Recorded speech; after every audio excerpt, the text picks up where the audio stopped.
Hello everyone, welcome to Mr. G Pocket Money. இன்னைக்கு நம்ம இந்த வீடியோல என்ன பார்க்கறோம்னு பாத்தீங்கன்னா நம்ம ஏஞ்சல் ஒன் ஆப்ல வந்துட்டு எப்படி வந்து ஸ்டாக்ஸ் வந்து ஃபர்ஸ்ட் டைம் நீங்க பை பண்றீங்க அப்படினா எப்படி பண்றது அப்படினு சொல்லி தான் பார்க்கறோம். சோ நீங்க ஆல்ரெடி ஸ்டாக் பிக் பண்ணி வச்சிருந்தீங்க அப்படினா ரொம்ப சிம்பிள் மேலே சர்ச் பட்டன் கொடுத்திருப்பாங்க. அதுல போய்ட்டு நீங்க செலக்ட் பண்ண ஸ்டாக்கை வந்து ஃபர்ஸ்ட் சர்ச் பண்ணுங்க. எக்ஸாம்பிளுக்கு நான் வேதாந்தா லிமிடெட் வந்து சர்ச் பண்றேன். ஓகேவா? ஸோ உங்கள் ஸ்க்ரீனில் 2 ஸ்டாக் வரும் வேதாந்தா அப்படின்னு சொல்லிட்டு ஒன்று என்எஸ்சின்னு போட்டிருப்பாங்க ஒன்று பிஎஸ்சின்னு போட்டிருப்பாங்க.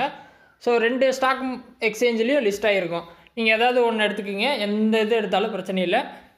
ஸோ எக்ஸாம்பிளுக்கு நான் என்எஸ்சி கிளிக் பண்ணுறேன். ஸோ இங்கே வந்து ப்ரைஸ் வந்து கொடுத்துருப்பாங்க. மேலே பார்த்தீங்கன்னா 473.85 இதான் அதோட ப்ரைஸு. கீழே பார்த்தீங்கன்னா இதில் ட்ரேட் பண்ணோம் அப்படின்னா ஆப்ஷன் செயின் போகலாம். இல்லை மூணாவது ஸ்டாக் டீட்டெயில்ஸ் இருக்கும். அதில் போனீங்கன்னா இதோட ஃபண்டமெண்டல்ஸ்லாம் இங்கே செக் பண்ணிக்கலாம். ஃபஸ்ட்டு ஓவர்வியூ இருக்கும், டெக்னிக்கல் இருக்கும், டெரிவேட்டிவ்ஸ் இருக்கும், லாஸ்ட்டாக ஃபண்டமெண்டல் கொடுத்தீங்க அப்படின்னா அதில் இதோட ரேட்டிங்ஸு ஃபண்டமெண்டல்ஸ் எல்லாம் கொடுத்துருப்பாங்க. அதையும் செக் பண்ணிட்டு பை பண்ணோம் அப்படின்னா ரொம்ப சிம்பிள். கீழே பைன்னு பட்டனே இருக்கும், டேரெக்டாக கொடுப்பீங்க. என்ன குவான்டிட்டி வாங்க போகிறீங்க அப்படிங்கிறத ஃபஸ்ட்டு கேள்வி. 1 குவான்டிட்டியா இல்லை 1000 குவான்டிட்டியா 10,000 குவான்டிட்டியா அப்படிங்கிறது உங்களோட விருப்பம்.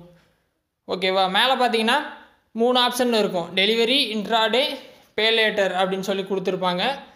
இன்ட்ராடே அப்படிங்கிறது ட்ரேடிங்குள்ளே வந்துடும். பே லேட்டர் அப்படிங்கிறது இப்போ லேட்டஸ்ட்டாக இன்ட்ரடியூஸ் பண்ணியிருக்காங்க. நீங்கள் பேமெண்ட் வந்து அப்புறம் கூட கொடுத்துக்கலாம். ஸோ டெலிவரி எடுத்துக்கோங்க. டெலிவரி அப்படிங்கிறது லாங் டேர்ம் இன்வெஸ்ட்மெண்ட்டு. டெலிவரியில் போயிட்டு ஒரு 100 குவான்டிட்டி அடிச்சுட்டு ப்ரைஸ் இருக்கும். மார்க்கெட் ப்ரைஸில் வாங்கணும் அப்படின்னா மார்க்கெட் கொடுத்துக்கலாம். இல்லை லிமிட் கொடுத்தீங்க அப்படின்னா எந்த லிமிட் வரும்போது பை பண்ணுமோ அந்த லிமிட் ப்ரைஸ் அடிக்கணும். அந்த ப்ரைஸ் வந்து அந்த டேயில் ரீச் ஆகும்போது பை வந்து கம்ப்ளீட் ஆகிரும். ஸோ இந்த மாதிரி செலக்ட் பண்ணிட்டு நான் வந்து ஃபண்டு ஆட் பண்ணாதனால ஆட் ஃபண்ட்ஸ் வந்திருக்கு. நீங்கள் இப்படியும் ஆட் ஃபண்ட்ஸ் கொடுத்து எவ்வளோ அமௌண்ட் வருதோ அந்த அமௌண்ட் பார்த்தீங்கன்னா ஆட் பண்ணிவிட்டு ஸோ இப்போ ஸ்க்ரீனில் பார்த்தீங்கன்னா 47,400 வருது.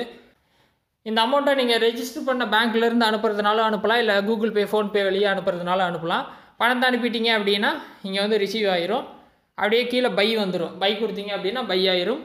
ஸோ அவ்வளோதான், ஸ்டாக் பை ஆயிரும். இதை வந்து நீங்கள் உங்கள் மெயின் பேஜில் போர்ட்ஃபோலியோவில் செக் பண்ணிக்கலாம். கீழே பார்த்தீங்கன்னா போர்ட்ஃபோலியோ அப்படின்னு தனி பட்டன் இருக்கும். அதில் போயிட்டு எக்விட்டி கொடுத்தீங்க அப்படின்னா நீங்கள் பை பண்ண ஸ்டாக்ஸ் எல்லாம் இங்கே செக் பண்ணிக்கலாம். ஓகே, ஸோ ரொம்ப சிம்பிள் தான் ஸ்டாக் பை பண்ணுறது. ஸோ இந்த மெத்தடை ட்ரை பண்ணுங்கள். ஏதாவது டவுட் இருந்தால் வீடியோ கமெண்ட்ஸில் சொல்லுங்கள். வேறு எதாவது டாபிக்ஸில் உங்களுக்கு டவுட் இருக்குது, வீடியோ வேணும்னு தோணினாலும் கமெண்ட்ஸில் சொல்லுங்கள், நான் வீடியோ போஸ்ட் பண்ணுறேன்.